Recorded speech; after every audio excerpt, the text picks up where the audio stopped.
something to do with megalomania, because there I was singing in a choir as a small person, surrounded by much bigger people, in these amazing buildings, singing, feeling dwarfed by this music. And I suppose I thought two things. One was, I want to play that organ because it seems to be the biggest thing here. And the other thing I thought was, if I wrote music, I'd be in charge of this sound, which is an incredibly exciting thing for a 10-year-old boy. And I started to write music with my best friend, Francis, who in fact is a professional composer, Frankfurt, to this day.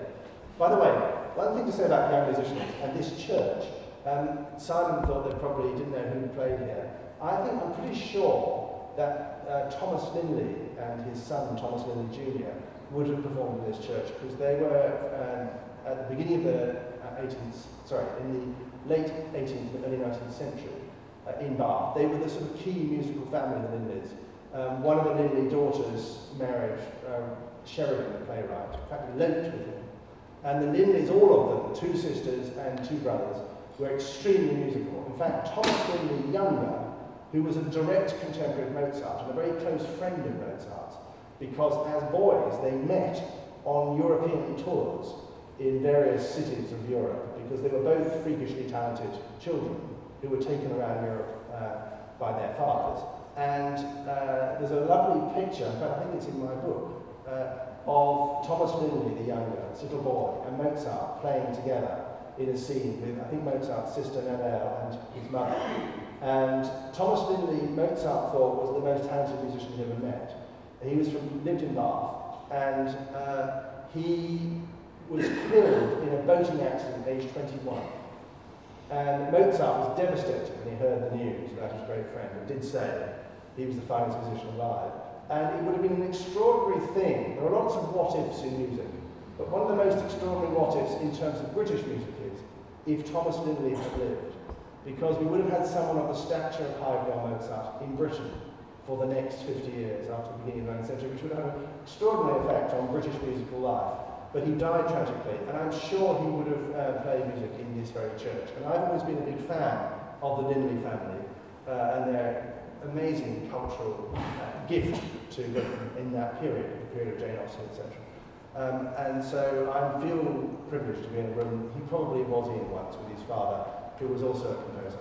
But what I had learned at school and at university in music seemed to me to be unnecessarily complicated and unnecessarily arcane. And the terminology of music is absolutely terrible. And if I had my time again and I was a younger man, I think I would start again and say, let's relabel music. I will give you one or two small examples, but unfortunately, the whole terminology of music is littered with this. The longest lasting note of duration in music, in Western music, is called a breve, which means short. An octave is not 8 notes, it's 19 or 12, depending which side of 1700 you're sitting. A concerto grosso, what do you think that means? Large concerto? You'd be wrong, it's a small concerto. Almost everywhere you look in music, alto. Alto is the lowest female voice, it means high. Almost everything you take is unhelpful. Baroque music is not Baroque. When you think of Baroque architecture or Baroque art, you think of something filigree, decoration, and gaudy detail. You think of Charles II and the Restoration, ludicrous wigs, and about the most gaudy excesses of art you can think of. The music of Bach and Handel is economical, spare, clean, detailed. It's none of those things. It's not Baroque. It's not even happening at the same time, in many cases, as these other things in art, in architecture. And I kept looking at this, and I think these are all the wrong terms. Classical music for the period of Mozart, Haydn, and early Beethoven is not a good term, because they were not trying to imitate ancient classical civilization like the architects were. All music systems in the world, however disparate, started off with the same 5 notes. That to me is a rather remarkable thing. They then all went off in their own directions. Probably there's a geographical issue there, but I think there were other cultural issues. And it's true that Western music developed certain techniques that made it accelerate in a way that didn't happen in other musical cultures. Notation is a particularly good example of that. The thing is, it wouldn't occur to an Indian classical musician to notate something, because to them it's a living, breathing tradition that you play, and the composer and the performer are the same person, and they pass on their music by playing it and teaching it to the next generation, and on and on and on. For them, music exists in the moment. So for hundreds of years, it would not have occurred to them, even though Indian culture was perfectly capable of inventing a form of notation, they would have thought it was an odd thing to try and do, to stop music in its tracks and make it the same forever.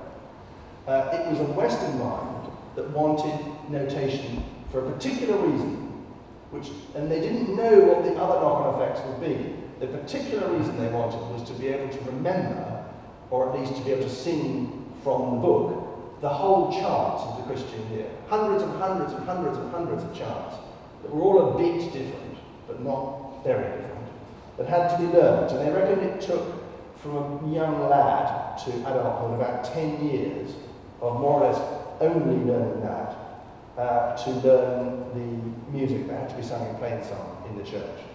And this is in the years leading up to 1000 AD.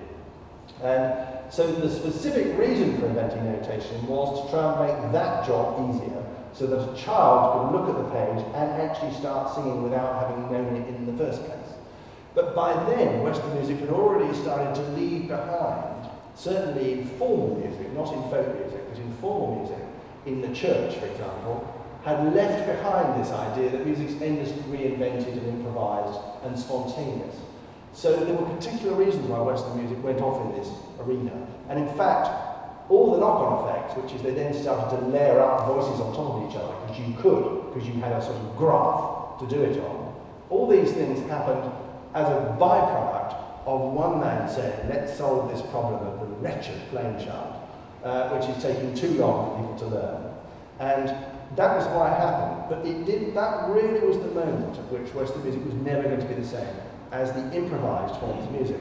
And thus, when you get to the 20th century, there are still people performing music in the early 20th century in Malaysia and Indonesia and China and Japan and India, who are playing music that has just been passed on generation to generation and is always still improvised, and no one actually stopped to notate it or do anything different. It's the same instruments, it's the same combinations, it's the same structures. Now that doesn't mean Western's better and Eastern's worse, it just means they develop separately. And the answer to your question about why does Eastern music in particular sound less familiar, it's a bit harder for us to enjoy, say, than Western music, is simply to do with tuning systems. And a tuning system that we, all Westerners, got used to after the gradual introduction of equal temperament, which divided up the notes in the scale equally, and began to create a sound that to all of us sounded in tune. But it made all these other systems of music which had different versions of where the notes lay out of tune. And we were the only culture that made this strict definition of in tune and out of tune. So we started to hear everybody else's music as slightly out of tune. And what's happened is that the Western system has developed a repertoire that is very, very alluring. And we actually have fewer divisions in our scale than any of the other systems in the world. So we sound like the kind of easier to listen to version of music. So to an Eastern ear, Western music sounds like kind of homogenized, slightly easier version. It's not quite so sophisticated in its tuning. And therefore, it works that way. But to us, we're still hearing a lot of those tunings, those ornamentations. That's slightly strange to what we think is normal tuning. However, since the mid-20th century, particularly the period we're in now, we're immersed in music of other cultures all the time. And our ears are beginning to retune. There's no doubt about that. What previously Western audiences would have thought of as sounding jingly, jangly, and difficult to hear, and a bit out of tune, we're now not thinking that so much because of familiarity. And we are gradually adjusting our ears to Eastern styles of music in the way that they, in the beginning of the 20th century, as they started to hear recorded Western music, did the same. So I think, in the end, when I'm long gone under the ground, I think this question will become less of an issue. So I think we will find Eastern scales less unfamiliar to us. I was just learning the other day about the film composer Erich Korngold, who travelled from Austria in the 1930s as a refugee from Nazism to Hollywood and started writing Hollywood movies. In many ways, he's one of the 3 or 4 founding fathers of all film music, Erich Korngold. And he did all these movies through the 30s, 40s, 50s, 60s, 50s. And we think of him as a film music composer in Hollywood. The strange thing is, he was taught by Brahms and Mahler in Vienna before he left Austria. And the idea that if you lived in Vienna at any time between about 1780 and 1905, you probably, if you were into music, probably knew most of the people we now read about as the famous names. They were a little coterie of people. The same is true of St. Petersburg, where all these composers knew each other really well from the period, you know, the end of the 19th century, 18th century. It's a small number of people because most people weren't allowed to, didn't have the training, by which I mean most people and all women were not allowed to join in this thing that we now take as completely given, which is anybody can be a composer, artist, writer, if they want to be. We've talked so far about classical music, erudite music. What do you feel about the truly modern music, like rap and bebop and hip-hop? Well, what do I feel about more modern new styles, hip-hop, bebop, rap, etc.? Well,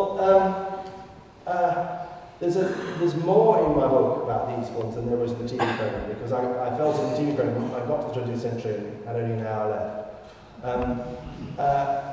What I feel about hip-hop, for example, is in a sense it had a birth not dissimilar from the birth of blues, which is that it was a music of dispossessed, disenfranchised communities who created their own sounds out of what they had. And to some extent, the birth of the blues was a deliberate exclusion of other communities. In other words, it was something private and owned by those people. Hip-hop was more or less invented by a man in the Bronx in the 1970s who wanted to get kids off the street. And he brought them into this building, a bit like a youth club, and they made this new form of rap music to distract the kids from getting into trouble and whatnot, and try to break down the gang culture.